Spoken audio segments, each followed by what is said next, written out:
실크로드 다녀오셨네요. 아, 제가 많은 데를 돌아다니죠. 네. 제가 원래 그 역마살이 있어가지고 네. 돌아다니는 걸 되게 좋아합니다, 제가. 네, 다물 프로젝트. 이게 제가 옛날 때 얘기했던 그 프로젝트죠. 아, 이거 벌써 화면 전환하는데 이렇게 오래 걸리잖아. 이게 언제 만들었느냐? 내 논문의 시작이 굉장히 오래됐어요. 굉장히 오래됐어. 2008... 여기 보면은 이 화면상으로 보면 2008년 5월 10일이잖아요. 네. 네, 여기 보면. 네. 근데 이거 이제 이게 최종 버전이고. 속성으로 가면 되잖아요. 2008년 4월 15일서부터 시작된 거예요. 작성 날짜가. 네, 2008년 4월 15일서부터 했고 실질적인 제작 준비는 2007년도부터 했어요. 2007년 가을서부터 해서 한 6개월간을 자료를 조사해가지고서 2008년에 발표를 했죠. 야, 그때 당시에 했던 이 내용이 결국 제 그 졸업 논문의 근간이 됩니다. 그래서 다물 프로젝트의 핵심은 뭐냐면, 이렇게 뒤에만 보여드리면 되지, 뒤에. 결론은 뒤에 항상 있는 거니까. 어딨어. 이렇게. 중국 쪽 얘기. 이런 거 나오는 거예요. 중국 쪽 얘기. 중국 쪽 얘기. 이게 제 다물 프로젝트에 나와요. 이게. 이제 다물 프로젝트 페이지 수가 벌써 여기만 갔는데 벌써 112페이지잖아. 야, 그러니까 이게 어마어마한 보고서라니까 내가 이거를 2008년도에 만든 거야. 이렇게. 앞으로 실크로드를 어떻게 개척할 것인가까지 그 이후 포스트 차이나 이후까지도 신세계 질서를 제가 디자인을 한 거예요. 와. 놀랍지. 예? 이런 것들 어떻게 중국을 쪼개고 질서를 어떻게 다시 만들어낼 것인가, 코리아타운 건설에 대한 프로젝트 이런 것들도 전부 다 만들어놨죠. 예. 했던 것이고, 그래갖고 여기 이제 제가 이거 발표를 했는데 이게 당시의 영상입니다. 조금만 볼까? 소리가 2008년이면 지금 거의 3년 전인데 한번. 그렇죠. 소리를 좀 키워놓게. 네. 내가 혼자 하지 않고 둘이 나눠서 했어요. 그래서 목차도 똑같이 나오고, 당시 북한 이란 문제 때문에 무조건 사우스 코리아에서 유엔 사무총장 나올 수밖에 없었다. 이 시나리오, 이것도 벌써 유엔 사무총장 이전부터 얘기했던 거야. 네. 와, 이미 예측을 다 했죠. 내가 이런 거 예측 잘한다니까. 그래서 이제 이런 중국이 어떻게 이제 망하게 되는가, 경제 분석, 뭐 이런 것들, 에너지 패권, 1대1로 프로젝트가 그때 없었어요. 그때 당시에 1대1로라는 건 존재하지 않았지만은, 후진타오가 하는 서부 대개발이 있었습니다. 그래서 그 서부 대개발을 보면서, 소리 완전히 줄여버릴게요. 어떻게 중국 공산당이 추진하는 서부 대개발을 실패하게 만들 것인가에 대한 프로젝트예요. 그래서 제가 그때 이런 식으로 만들어 놓은 거죠. 한국은 어떻게 대응해야 되는가? 이런 것들. 새로운 항목 개척. 이런 것들. 국가별로 어떻게 교류해야 된다. 어디를 차단해야 된다. 산업시설 이동해야 된다. 이런 것들. 아, 이거를 내가 2008년, 7년도에 만들었다니까? 요 시나리오대로만 했으면 지금 우리나라 경제 위기 안 왔어요. 그렇죠. 그리고 이 시나리오는 제가 LG에 가서 입사 면접을 볼 때도 PPT를 했습니다. 그래서 LG가 중국 진출한다고 할 때 중국 진출하지 말고 인도로 진출하세요 하고 내가 그때도 그 PPT를 하면서 설명을 했어요. 앞으로 10년 뒤에 미중 패권 경쟁이 일어나는데 10년이면 대기업이 시설 투자를 하고 직공을 교육시킨 다음에 물건을 만들기 시작해서 손익분기점을 채 넘기기도 전에 10년이 지나가 버린다. 그렇죠. 그럼 투자한 다음 손해를 보는 결과가 나니까 그러지 말고 애초부터 그냥 인도를 가는 게 안전하다. 뭐 인도도 언젠가 미국이랑 싸울 수도 있지만 최소한 10년 안에 싸울 일은 없으니까 네. 인도에 투자해가지고 좀 돈 좀 많이 뽑아먹고 뭐 사업 환경 안 되면 나올 때 나오던가 이런 식으로 해야 돼서 제 딸에는 정말 면접을 잘 봤다 생각했어요. 모든 질문에 다 답했어. 그 왜 그랬느냐? 제가 그 이전에 그 중국을 갔다 왔기 때문에 중국에서 태스크포스 팀에 있으면서 중국 그 공무원들이 얼마나 부정부패가 심하고 어떻게 법을 가지고 장난치나를 너무나 잘 알았기 때문에 제가 그때 당시에 그걸 설명하면서 거기를 가지 말라 그랬다고. 네. 근데 물론 갔죠. 그리고 LG 지금 어떻게 했어요? 친중 기업이 돼버렸지. 코가 끼면서. 그러니까 내가 얘기한 게 그런 거라고. 아, 그런 것들이죠. 그래서 이런 식으로 제가 이거 만든 걸 제가 기념으로 옛날 때 영상을 찍어놨어요. 이제 컴퓨터에 있고 몇 개를 대충 보면은 20년 뒤에 대한민국이 지금 언제예요? 지금 현재라고, 현재. 그렇죠. 네, 이거를 이제 우리가 예측한 거예요, 제가. 2027년이네. 네네. 2027년이면 중국이 분할이 시작되는 시점입니다. 2027년이면은 그래서 2027년 전까지 우리가 무엇을 준비해야 되는 거예요.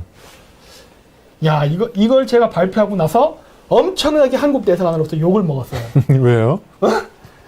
왜냐면 제가 얘기했잖아요. 아니 나는 칭찬을 받을 줄 알았어. 네. 아니 이런 거를 보고하면 칭찬을 해야지. 아니 누가 이런 거를 연구해서 보고를 하겠어. 네. 어? 지금 내가 얘기하는 것들은 앞으로 어떻게 미래가 벌어질 거니까 거기에 대해서 우리가 어떻게 대비책을 세워야 되나 미리 얘기하는 거거든. 이건 어떻게 보면 천기누설이라고. 그렇기 때문에 대비책을 세워야 된다고 얘기를 했는데 그 대사관 쪽에서 김정인 박사 사이코라고 얘기를 했죠. 야, 그래서 내가 그때 이제 노무현 대통령, 이명박 대통령 두 시기에 왔던 대사가 전부 다 나를 사이코로 봤어요. 총영사, 대사, 뭐 영사 다 포함해가지고 야, 조져버리자 그냥 이 얘기를 해야 돼 그랬는데 하여튼 그런 일이 있었어요. 그래갖고 이제 경제 전망에 대한 얘기 쭉 나오고 우리나라가 그때 당시 기준이에요. 네. 이게 잘 나가는 것 같지만 사실 우리 잘 나가지 않는다 이 얘기를 하는 거예요. 중국하고 부딪히는 문제 어떻게 부딪히는가 이때도 이미 메가디램에 대해서 이야기하고 있었다고. 아 굉장히 빨랐죠? 네. 굉장히 빨랐다고. 그랬고 왜 견제하는가 이런 거 지나가고 여기서 또 재미있는 일화가 있죠. 아프리카 이건 이제 후진타오 때입니다. 공청당 소속 후진타오가 주석이던 당시에 아프리카 자원 얘기를 하고 있었어요. 그래서 이때도 제가 뭘 그때 연구를 하고 있었냐면은 중국의 아프리카 자원 개발 프로젝트를 어떻게 실패하게 만들 것인가. 그걸 연구하고 있었다고. 어떻게 했을 것 같아요? 네. 네, 제가 이걸 어떻게 실패하게 했을까요? 실패하게 할 수 있는 방법.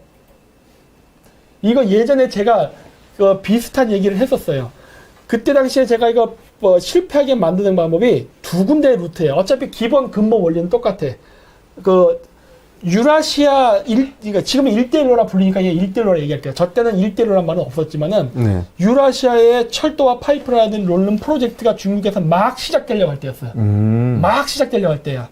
그리고 그 프로젝트가 장기적으로 아프리카까지 연결되는 장기적인 청사진은 중국에 있었어요. 그랬었기 때문에 저는 그거에 대비해서 중국이 그 프로젝트를 진짜 실현한다면 네. 그러니까 오늘날의 1대1로지 이 프로젝트를 실현하게 된다면 어떻게 저거를 실패하게 만들 것인가를 제가 연구했다고 했는데 그때 연구한 게 뭐였냐? 그러면 중국이 어떤 루트로 개발이 들어갈 건가였어요. 근데 그 개발에 대한 루트는 당연히 지금 현재 보이는 1대1로 루트입니다. 1대1로 루트로 가요. 네. 루트로 가는 걸 보면서 제가 딱 지도를 보고 느꼈던 게 뭐냐? 간단하네 했던 거예요. 네. 첫째, 테러와의 전쟁. 두 번째, 부정부패입니다. 네. 왜요? 당연히 부정부패가 심하겠죠. 아니, 부정부패가 심한데 부정부패를 네. 심화시킨다예요. 네. 예. 개발도상국 국가일수록 정치권이 썩어 있는 건 사실이에요. 예. 그리고 중국의 가장 치명적인 문제는 뭐냐? 중국은 그런 썩어 있는 부정부패 정권을 좋아한다는 게 문제야. 이게 안 그러면은 내 약발이 안 막혀. 모든 공작이라는 거는 네. 먹힐 수 있는 환경이 조성되는데 예를 들어서 서방 국가들이 만들어 놓은 경제 계약 시스템이 있잖아요. 이건 계약서에 근거하는 움직임이라고. 그러면 공작이 들어갈 구멍이 없어요. 왜? 네. 계약대로 움직여버리니까. 그렇죠. 내가 계약을 변칙시킬 수가 없게 된다고. 네. 근데 중국 애들이 어떤 식으로 했냐면 계약을 맺으면서 이명 계약을 따로 맺은다고. 원래 우리 동양인들이 좀 그 짓을 잘해. 특히 한국인, 중국인들이. 그러니까 어떤 문제든 이 이명 계약을 맺는데 이 이명 계약이 부정부패에 대한 내용이에요. 너 이거 해주면 백마진으로 너 몇 % 준다. 백마진. 백마진이라는 얘기 많이 쓰잖아요. 네네. 뭐 이런 여러 가지 공작을 펼친단 말이야. 그래서 중국인들이 이런 걸 하는 걸 보고 이러면 된다. 이러면 약점을 발견할 수 있다 해서 한 게 뭐냐? 부정부패를 심화시킨다. 그 얘기는 뭐냐? 부정부패를 심화시킨다는 거는 이명 계약서에서 주는 백마진의 금액을 더 크게 만든다예요. 더 크게 만들려면 어떻게 된다? 프로젝트의 규모를 더 키워야 된다. 즉 중국이 소심하게 실크로드를 건설한다고 유럽으로 연결하는 게 아니라 네. 전 세계 각지로 철도를 깔게끔 만들면 되는 거야. 그러면 어마어마하게 막대한 돈이 투자가 된다고요. 그러면 어떤 일이 발생하냐? 중국이 GDP가 낮고 인건비가 낮을 때 가격 정제력을 이용해갖고 벌었던 수많은 돈들이 그대로 해외로 나가버립니다. 중국 내부에 머무르지 않아. 네. 결국 그렇게 되면 중국은 어떻게 되냐? 도시 경비, 시스템 경비, 기술 개발, 뭐 이런 등등에 써야 됐던 자금이 전부 다 해외 투자라는 명목으로 나감으로써 중국 내에 머물지 못하게 된다고. 그럼 그 부족한 재원을 어떻게 채우냐? 네. 외자 유치를 통해서 받게 만드는 거예요. 야, 이렇게 얘기하면 내가 거의 유태인이야, 유태인 진짜. 거의 유태인이라고. 어떻게 저거를 실패하게 만드냐인데. 그래서 자기네들이 갖고 있는 돈은 아프리카 쪽이나 이런 데로 소위 패권적 세력 팽창을 하는데 쓰게 만들고 필요한 자금은 해외에서 유입하게 만드는 구조. 자기 돈으로 해도 되는 거를 결국 빚으로 움직이게 되는 구조를 만드는 작전. 네. 원래 투자는 남의 돈으로. 아니 근데 이거를 내가 그냥 항상 한탄했던 게 뭐냐, 내가 백인이었으면은 경영학적 마인드로. 내가 백인이었으면 내가 지금 미국에서 아마 펜타곤에서 일을 했을 거야. 내가 동양인이었기 때문에 지금 이 한국의 이 골방에서 이렇게 왜 우리 새벽당에 전략위원을 하지? 우리 새벽당 전략위원장이 어땠어요? 아, 내가 진짜 우리 왜? 내가 미국 국적의 앵글로색슨으로만 태어났으면은 난 지금 화이트하우스에 있다고 지금 내가. 예? 아, 정신병원? 정신병원이 하이트하우스잖아. 아, 어쨌든 그랬어요. 하얀 집. 그래가지고 이런 식으로 해서 중국이 완전히 갚을 수 없는 투자를 하게 만들어야 된다. 네. 그 아프리카 정치 국가들의 부정부패를 이용해가지고 대규모 부패 스캔들이 일어나면요, 그 정권이 무너지거나 아니면 부정부패 뇌물 때문에 약점 코가 끼면서 내가 원하는 대로 움직이게 될 뻔해요. 그렇게 되면서 조건은 간단해요. 그냥 중국 빚만 안 갚으면 돼. 근데 그게 오늘 신문에 났어요. 예. 아프리카의 많은 국가들이 드디어 빚을 못 갚는다고 선언했어요. 중국은 돈 떼인 거야. 아. 날아가는 거죠. 또 원인 우한폐렴 하면 되겠네요. 우한폐렴. 네. 우한폐렴 이런 여러 가지 손해배상. 요소를 해가지고 결국 아프리카 국가들은 중국으로부터 받던 모든 투자를 그냥 먹고 땡. 원래 저도 그게 계획이었어요. 그렇게 가야만 된다였어요. 그렇죠. 네, 그랬고 어떻게 하면 그것이 유도되고 만들어질 수 있는가에 대한 디자인을 했었지. 네. 그래서 아프리카를 그렇게 했고 중동도 그렇게 만들었고 그 다음에 또 뭐가 있냐, 세계경제 2050년, 이것도 이제 미래에 대한 예측인데 이거 다 거짓말이에요. 중국 세계 2위 안 돼요. 저 밑에 한 50위로 떨어질 거예요. 네, 그렇게 만들어야지. 그건 디자인하기 나름이니까. 그 다음에 이제 요것도 예전에 보여드렸는데 지금 어디까지 진행됐냐면 이건 2008년도 기준이었으니까 이런데 지금은 여기 그 중국 금융산업 붕괴까지 갔습니다. 요 세 개가 다 올라갔어요. 그리고 그때 당시에는 국제유가를 올려서 중국을 연맥했던 시기예요. 지금은 다시 국제유가가 떨어지고 있죠. 그렇죠. 네. 그래서 어쨌든 그런데 이렇게 러시아와 중화가차 중립선언, 요거 이제 아직 일어나지 않지만 곧 일어날 거예요. 러시아가 중국을 돕지 않고 중립을 선언해버린다. 중립이라는 것 자체가 중국을 연맥이는 행위거든, 사실. 그렇죠. 근데 중립 선언할 거예요. 송유관 파괴. 벌써 여기서 나오잖아. 내가 1대1로에 연결되는 유라시아 연결 파이프라인이 파괴될 것이다. 벌써 이때 써놨어. 근데 이것도 벌써 실현이 됐어요. 그렇죠. 13년 전에 썼네요. 네? 13년 13년에 예측한 거지. 이렇게 네. 중국을 연맥일 수 있다예요. 그래서 내가 했잖아. 내 논문은 절대 너희들이 찾을 수 없을 것이다. 네, 찾을 수 없다. 왜? 찾아서도 안 되고. 그래서 이제 각 지역 독립선언이 일어날 것이라는 것들, 한번 극동지역의 분쟁이 일어날 것이다가 있습니다. 극동지역. 극동지역이란가? 그거 한반도예요. 그래서 한반도에서 이제 분쟁이 일어나게 될 건데, 이 분쟁이 일어나는 시점인데, 하여튼 문재인 대통령, 네. 문재인 대통령이 나오는 바람에 이 일이 굉장히 차질이 생겼다고. 그래서 내가 한 거야. 아니, 하여튼 뭐 이런 네, 대통령이 하여튼 나와가지고, 네. 이 백년지대계를 무너뜨리려고 하네? 백년지대계. 아니, 제대로만 잘 가면은 우리나라가 세계 2위의 강대국이 되는데, 아니, 이게 어디 듣보잡이 튀어나와가지고 이런 식으로, 이런 계획을 흩어뜨리고 교란을 시키는 거야? 그거 하려고 나온 거죠. 아, 물론이죠. 네. 걔는 그러려고 나온 놈이죠. 그래서 내가 네. 민족의 반역자라고 생각하는 거예요, 얘는. 네.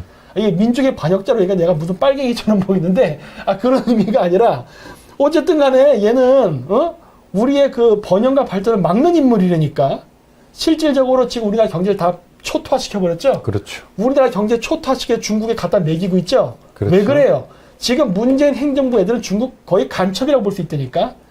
즉, 중국 공무원이죠. 그렇죠. 공무원인데 그것도 이제 저기, 18급 공무원. 18급 공무원. 18급 공무원이에요. 18급 공무원. 9급도 아니고. 네, 18급 공무원. 네.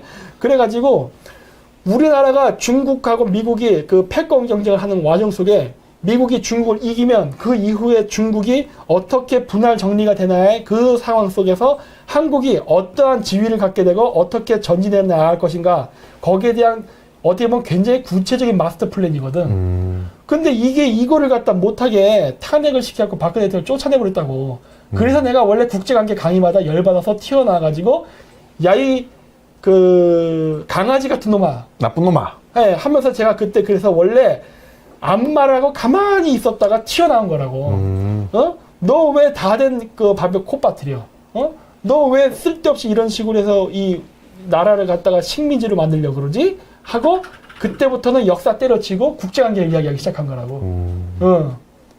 저도 이 부분은 좀 알고 있는데. 알고 있어요? 뭐 아시면서 왜? 아 그래요? 예, 그 다음에 한번 얘기 드리겠습니다. 그러니까 내가 그래서 그때부터 내가 문재인 정권하고 민주당을 엄청나게 욕하기 시작한 거야. 너희들 때문에 우리의 백년지대기에 차질이 생겼다. 야. 장성택이 왜 갑자기 숙청이 됐을까? 그렇죠. 자. 그러니까 이 백년지대계가 지금 무너졌는데 아직 무너지지는 않았어요. 네. 왜냐면 결국 이거는 큰 뿌리, 미국과 중국이라는 큰 두 개 축의 싸움인데 여기서 미국이 이기고 있기 때문에 중국을 네. 대사에는 변함이 없기 때문에 결국 시간의 차이야. 조금 연기됐을 뿐이지 결국 이 그림은 나올 것이다. 다 나왔는데 지소미아, 사드, 장성택 다 괜찮은데 다 지금 사드 하나 빼고는 다 어그러졌죠. 그렇죠. 지소미아도 지금 근근히 버티가고 있는데 네. 그래서 다음 대선이 중요하다는 겁니다. 그렇죠. 네. 그래서 이건 된다예요. 되니까 조금만 더 기다리고 차분히 기다리면 되고 결국 이번 선거가 그래서 왜 중요하느냐? 제가 준비하고 있는 이러한 다물 프로젝트 이런 걸 하는 첫 초석이기 때문에 그래요. 이 계획을 내가 13년에 이미 다 만들어놨다니까.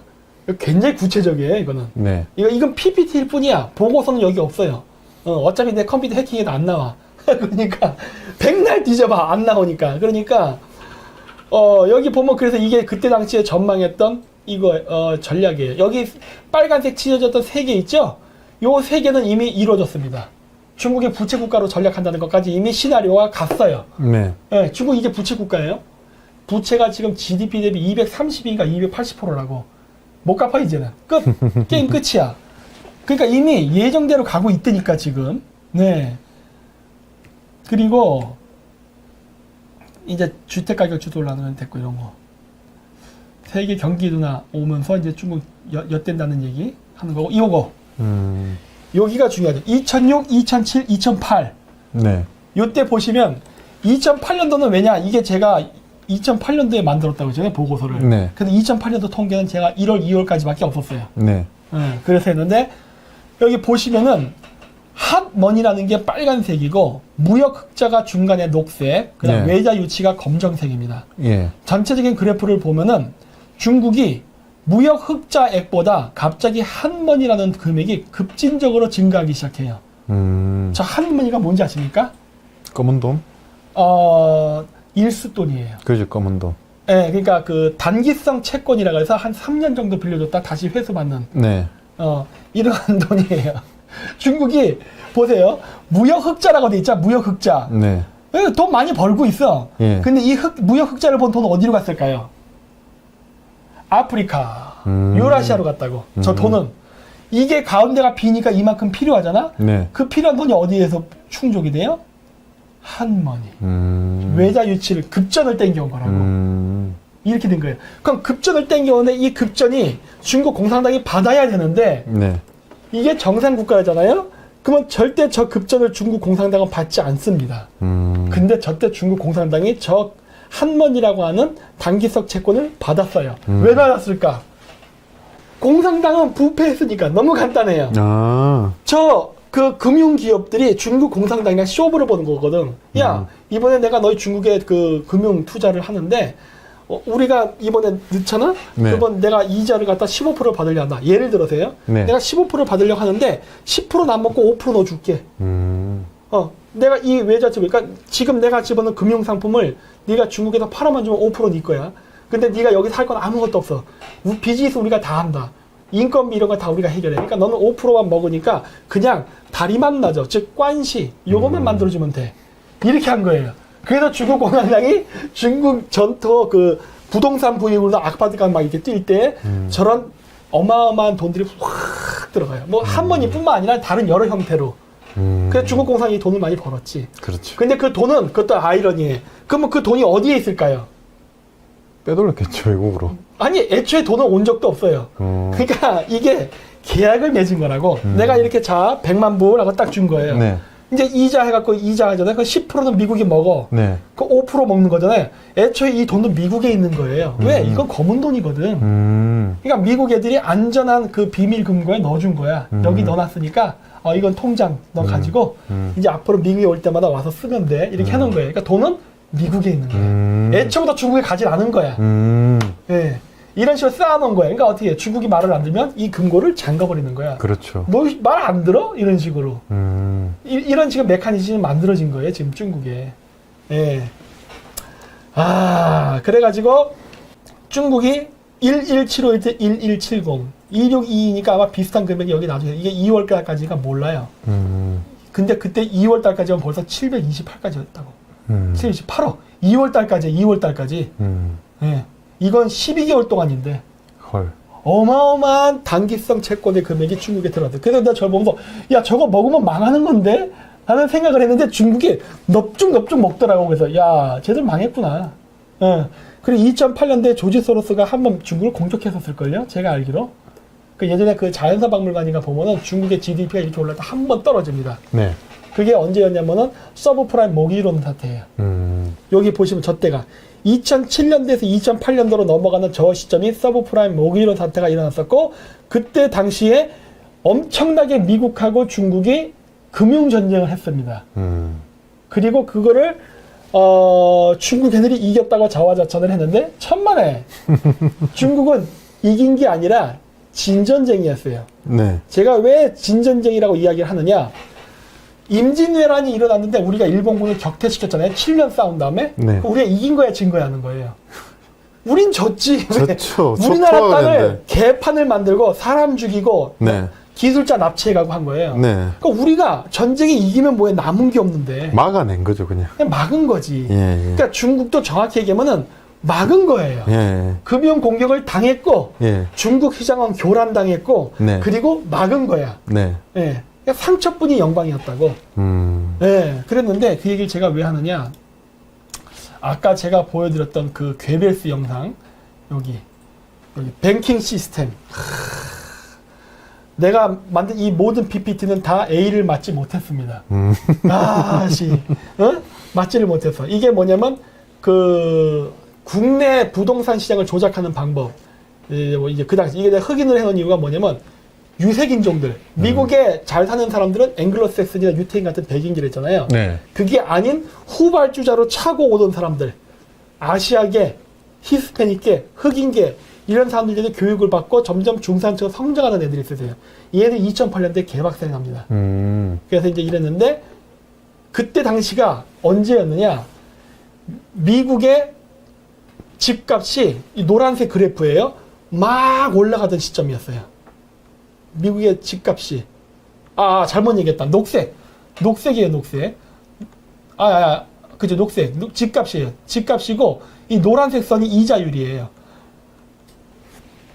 그래서 집값이 막 올라가니까 사람들이 너도 나도 대출을 받아서 집을 사기 시작합니다. 이게 꼬시는 거죠.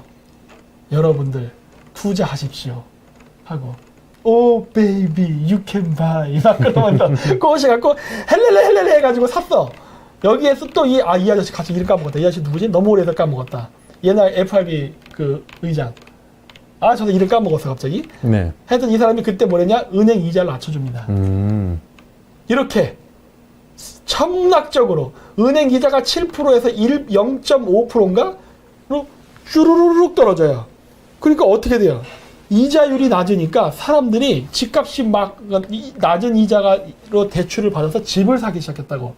그리고 집을 사니까 집값은 또 올라가요. 집값이 올라가니까 또 다시 그 돈을 받아가지고 또 네. 이러면서 이 현상이 일어나서 어떻게 되냐? 엄청나게 집값이 폭등을 한다고요. 그게 2001년도서부터 쭉 올라가는데 그게 보통 2005, 2006, 2007년도 때 보면 여기도 나오는데 쭉 올라가요. 그러면서 엄청나게 집값이 뛰니까 부실 채권이 된다는 이유로 이때부터 이자를 다시 올리기 시작합니다. 근데 여기에는 약간의 그린스펀, 네, 그린스펀 맞습니다. 함정이 있었습니다. 뭐냐? 2년 뒤에 원금을 갚아야 되는데, 네? 원금을 갚을 수 있는 상황이 안 되는 거예요. 네. 무슨 말이냐? 이거 할 때 조항이 뭐가 있었냐면요. 돈을 낮은 이자로 이게 대출을 주는데 2년 뒤에는 원금을 갚으면 돼요. 아니, 갚고 다시 또 빌리면 돼. 네네. 그리고 그때 당시 사람들은 어떻게 생각하냐면, 그래, 집값이 이렇게 올라가니까 2년 뒤에 팔아서 이게 값이 마진이 오르잖아. 이렇게 그래프가 집값이 올라가잖아. 네. 올라가니까 팔아도 집을 팔아서 오른 가격만큼은 내가 먹고 남는다, 이 마진이. 그러면 다시 빌려서 또 다시 낮은 이자로 이렇게 빌려서 또 하면 되지라는 생각을 했는데, 네. 이거는 한 사람이 생각할 때 성공하는 거예요. 그렇죠. 그래서 어떤 분들이 그래요. 제가 이런 거 얘기하면 그래요. 박사님, 달러를 살까요 말까요? 뭐 오를까 내릴까인데, 그런 얘기를 하는 건 바보 같은 짓입니다. 그렇죠. 왜?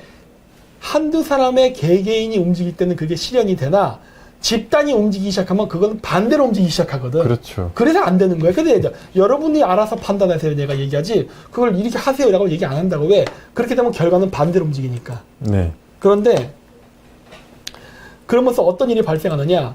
분명히 집을 살 때 100만 불을 빌리면 2% 이자로 해서 2만 달러 이자를 내는 거예요.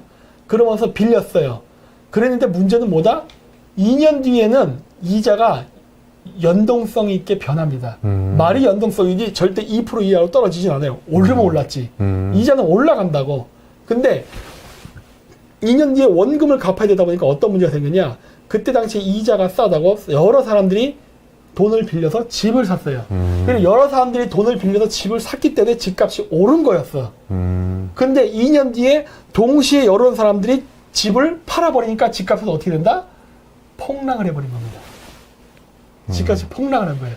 그러니까 2년 뒤에 자기들이 생각했던 계산대로, 그러니까 개개인들이 생각했던 것처럼 2년 뒤에 집값이 올랐으니까 팔아서 내가 원금 갖고 남는 건 내가 먹고 이렇게 해야겠지라고 생각했는데, 이게 집단이 될 경우에는 2년 뒤에 집값이 폭락할 거를 예측 못한 거지. 개개인들은 하지만 이거를 디자인을 하는 사람 입장에서는 어떻다? 예측이 가능하죠. 왜? 야, 올해 대출이 이만큼 나갔어. 근데 그 대출 나간 그 금액의 사용 내역을 보니까 주택으로 투자됐네? 그럼 2년 뒤에 반드시 원금을 회수해야 되는데, 얘네들이 주택에 투자했던 금액을 다시 원금을 갖게 해서 주택을 시장에 내놓을 텐데, 뻔히 그림이 그려지죠. 그럼 많은 사람이 동시에 시장에다 부동산을 내놓으면 집값은 떨어진다.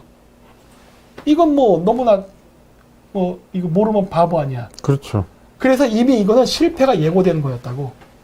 실패가. 다 하는데. 에? 뭐 다 하는데 어떻게 다 돈을 벌 수가 있어요? 다 돈 못 벌어. 그러니까. 이게 제로섬 게임이라고, 어느 정도는. 그러니까요.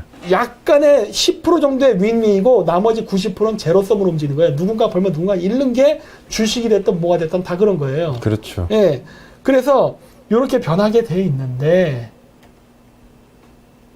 문제는 뭐냐면 이렇게 2년 뒤에 집을 파니까 집값이 100만 불에서 0.500만 불, 그러니까 반값이 된 거예요. 왜? 동시에 팔아버리니까. 근데 어떤 일이 벌어졌다?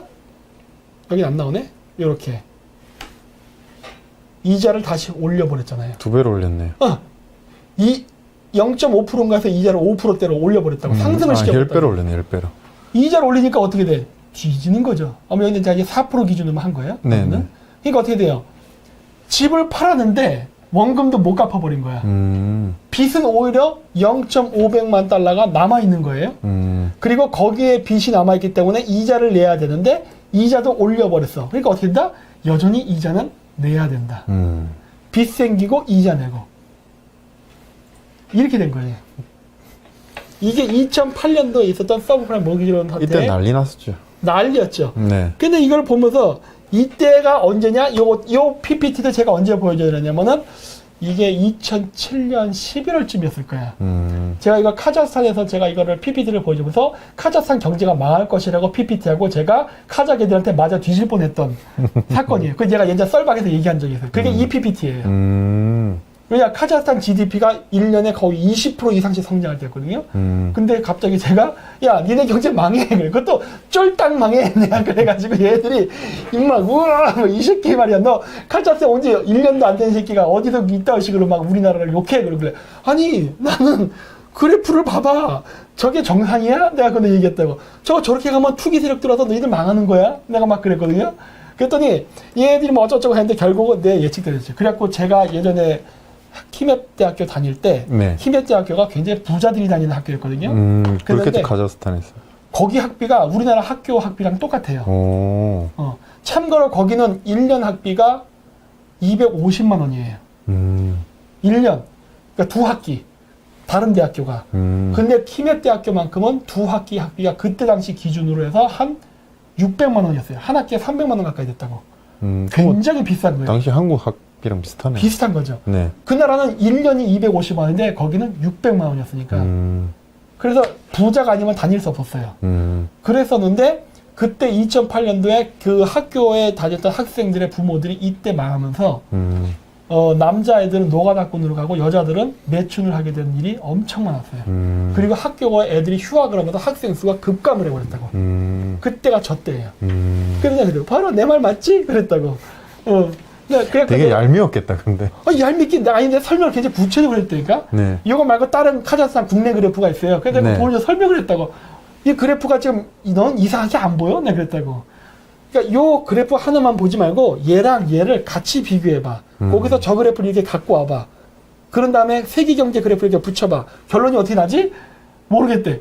야, 이거 보면 답이 다 나와 있잖아. 이거 답이 안 보이는데, 아이고, 됐다. 그럼 그냥 그대로 가세요. 하지만 달러 사놔. 내가 그랬거든. 달러 사놓으면은 최소한 본전은 건질 거야. 근데 달러도 안 사놨네. 예, 그래갖고 그때 애들 막 망하고 그랬었는데, 네. 하여튼 이게 그때 그 사태입니다. 그래서 그때 미국이 어떤 걸 하냐면은 금융회사들이 폭탄 돌리기를 합니다. 예, 이런 식으로. 이렇게. 여기 카자흐스탄 나오죠? 그래서 내가 얘 카자흐스탄이 그때 망했기 때문에 카자흐스탄 얘들 꼽아놓은 거거든. 너희들이 결국 망해, 임마! 내가 막 그때 그럴 때였거든. 이게 그럴 때 그 그래프예요. 결국 이 폭탄이 돌고 돌아서 결국 너희들이 마지막에 터진다. 우리도 타격을 받는데 너희가 더 심하게 받아. 내가 그때 막 설명했었거든요. 네. 했었는데,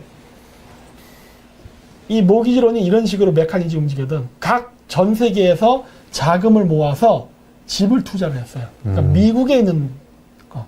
그렇죠. 네, 그래서 그때 당시에 우리나라에도 이 서브프레임 모기지론 관련돼가지고 그 금융 상품들이 많았어요. MDC였나? 뭐 지금 기억이 요즘 이제 가물가물한데 하여튼 뭐 그런 제품들을 막 팔았어. 그래서 네. 미국의 집이 예를 들어 1억이다. 그러면 한국 투자자들 10명을 모아서 1,000만 원 내서 한 채를 사.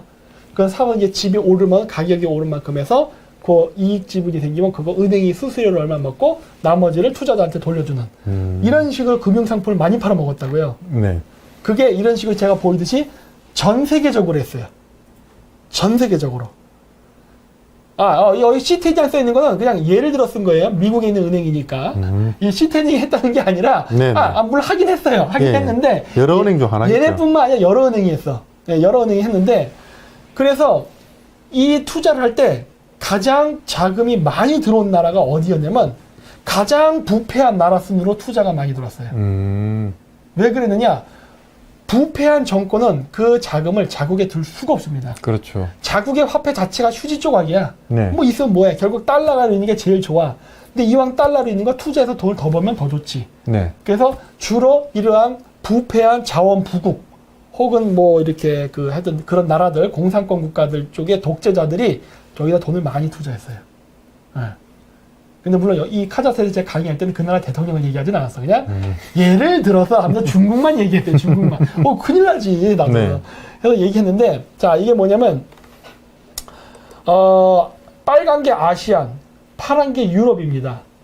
근데 보면 그 당시에 그 서브프레임 모기지론의 투자 금액이 2007년 9월을 기점으로 해가지고 유럽인들은 쭉 빠지고 아시아인들의 숫자가 급증하기 시작해요. 그러니까 전체적인 투자 금액은 감소세로 갔어. 왜? 이미 저건 망하는 시장이거든.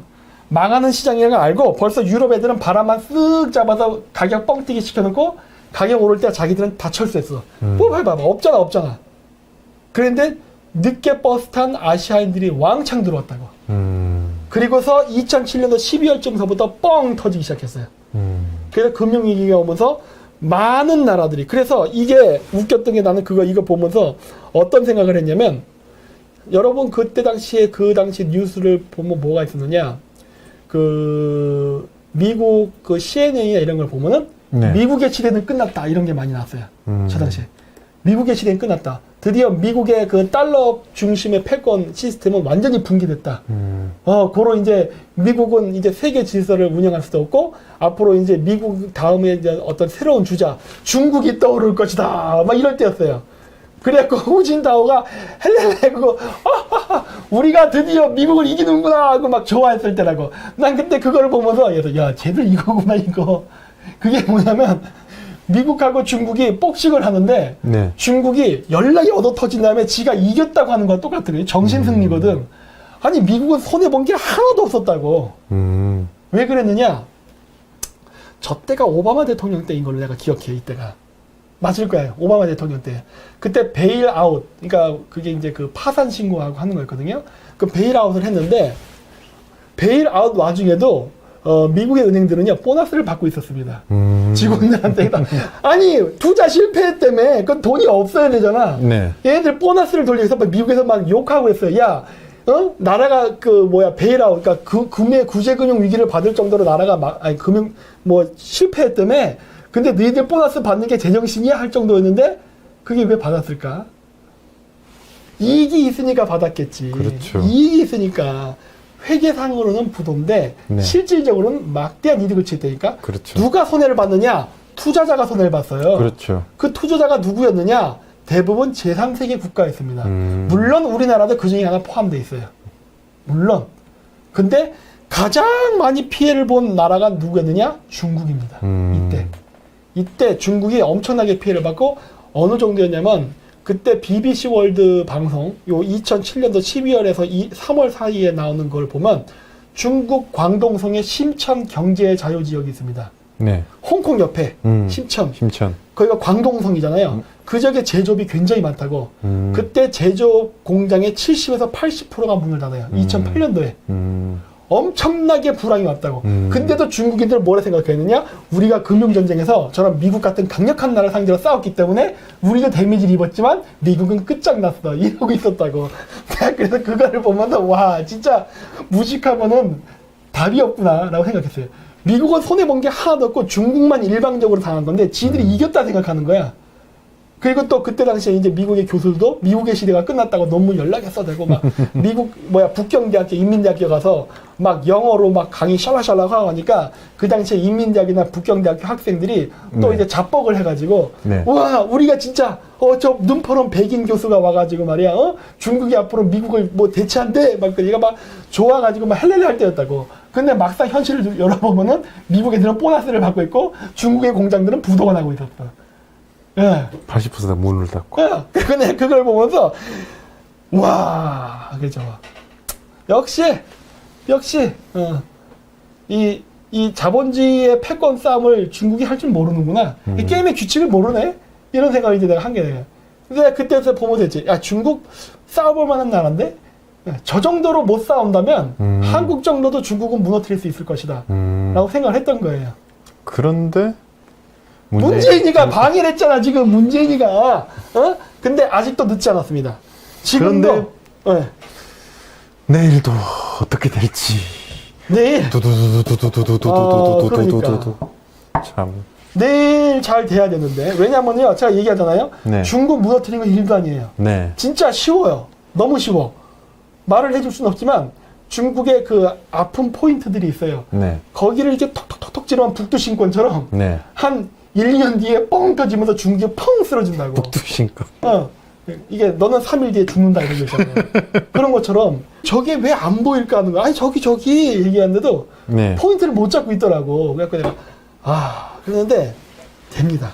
그래서 이번 선거 그래서 제가 굉장히 중요하게 여기는 이유가 문재인 정권이 쓰러져야 돼요. 민주당 정권이 무너지고 뭐 어죽이 떠죽이가 됐든 어쨌든 마음에는 안 들지만 그래도 우파가 일단은 어느 정도 다수석을 차지해야 미국하고 협상 여지가 생기고 네. 2022년도에 우리가 원하는 사람이 대통령으로 나오면 돼요. 설령 오바마 같은 인물이라도 상관없습니다. 오바마 같은 인물이란 얘기는 뭐야? 허수아비라도 상관없다. 단 듣는 말만 잘 들으면 돼. 그렇죠. 국익에 무슨 말 이렇게 하면 된다. 근데 또 고집 부리고 이러면 안 돼. 진짜 네. 골치 아파지는 거야. 이렇게 하십시오 해서 그대로 움직여만 준다면 되는 거야. 그러면은 중국은 완전히 그냥 역사 속에서 사라지는 국가가 되죠. 만들 수 있어요. 그래서 저희가 하는 거고, 실질적으로 저희가 지금 활동을 했지만은 우리가 진짜 짧은 기간에 센세이션을 일으켰지 않습니까? 그렇죠. 네. 아니 이런 이 짧은 기간 이렇게도 되는데 더 큰 물에 가면은 얼마나 더 큰 힘을 발휘하겠어. 그렇죠. 네. 여러분들이 우리가 더 큰 물로 갈 수 있게 협조를 안 해주면은 우리는 차찬 속의 태풍으로 끝난다니까. 지금도 차찬 속의 태풍만 갖고도 지금 이 주변에 지금 기후를 변화를 일으키고 있단 말이야. 새벽당 사표론. 그렇죠. 지금 요것만 갖고도 이 정도인데 네. 우리가 그거 큰 물에 들어가면 어떻게 되겠어? 난리가 난다니까. 그렇죠. 그게 돼요. 그게 왜냐면은 이 역사를 공부하고 그다음에 이제 각종 경제, 금융, 그다음에 이 그 국제 외교 이런 것들 그 전체적인 메커니즘을 읽을 줄 알면은 이게 수가 보입니다. 그리고 내가 봤을 때 이런 식으로 이야기를 하면 미국 정치들도 상당히 좋아할 거예요. 그렇죠. 왜냐면은 미국 애들도 좀 대화 상대를 찾고 싶은데 자꾸 원숭이들만 오니까 이게 대화가 안 된다고. 대화가. 그래 맞습니다. 대화가 되는 인물이 와야 되는데 원숭이들이 와서 자꾸 하니까 이게 대화가 안 되잖아. 그러니까 맨날 원조만 해주잖아. 바나나. 네. 원조. 네. 미국이 원하는 건 파트너라니까요. 그렇지. 미국이 원하는 건 파트너예요. 그렇기 때문에 우리가 이렇게 역할을 할 것이고 너희는 이렇게 역할을 하면 돼. 그리고 우리가 서로 어떻게 지분을 나눌 것인지는 협상을 해서 이게 서로 동의를 하면 되고 그 약속대로만 하자. 이렇게 하면 정말 할 수 있는 게 많아. 그래서 제가 얘기했잖아요. 한국 경제 산업 같은 거 제거시킬 수 있는 방법이라던가 이런 것들 왜 방법이 없겠어요. 다 있지. 근데 이게 총 한 방 쏘지 않고 그리고 네. 진짜 손 하나 까딱하지 않고 중국을 무너뜨리는 거의 장풍과도 똑같은 거지. 두들겨 패지도 않아도 중국이 알아서 쓰러지게 할 수 있는 방법들이 많다니까. 그렇죠. 네, 그래서 하는 거니까 여러분들이 좀 도와주십시오. 네.